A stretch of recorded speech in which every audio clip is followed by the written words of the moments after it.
Two of America's top corporate executives today demanded that Washington put the economy back on track.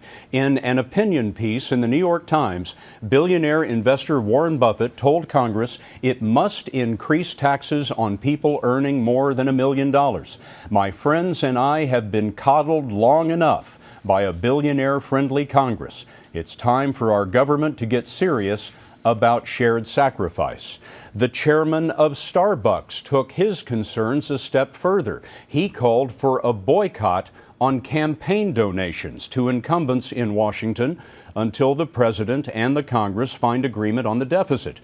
In an email to CEOs, Howard Schultz wrote, "The government needs discipline, the people need jobs, and leaders need to lead. Our country is better than this." Schultz grew Starbucks into the world's largest coffee house with 11,000 stores and 135,000 employees in America alone. I asked him today how he came up with the idea of boycotting campaign contributions.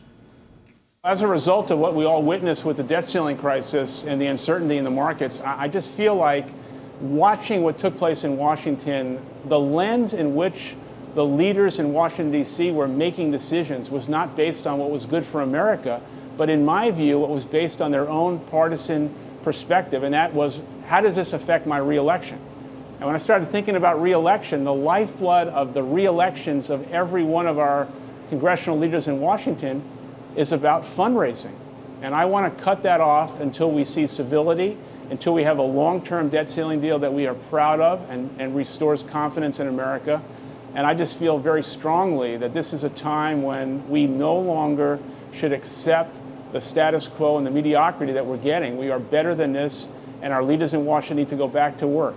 You know, since this idea of yours first came out over the weekend, there's been some criticism of it, and part of that criticism essentially says this is a little like nuclear weapons. Just because you disarm, that doesn't mean your opponents will. Doesn't it leave an opening for others to wield their influence while you're taking your money to the sidelines? Well, first off, I understand that, Scott, but we want to suspend the donations to encourage the incumbents, including the president, to go back to work and to reach a deal. We have sent these people to Washington to represent America, not represent singular ideology.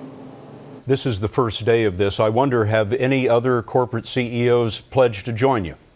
Well, yes, they have, and I think the most gratifying thing that has taken place, and that is that this morning I was notified that the New York Stock Exchange and NASDAQ has embraced my initiative and now is sending out that letter, my letter, to every listed company CEO in America. And I think this is a major signal to me and to others that this is a significant idea that is going to have traction. It's not some novelty that we're going to walk away from, and we're going to send a powerful signal. Howard Schultz, founder and chief executive officer of Starbucks, thank you very much. Thank you, Scott, very much. Thank you.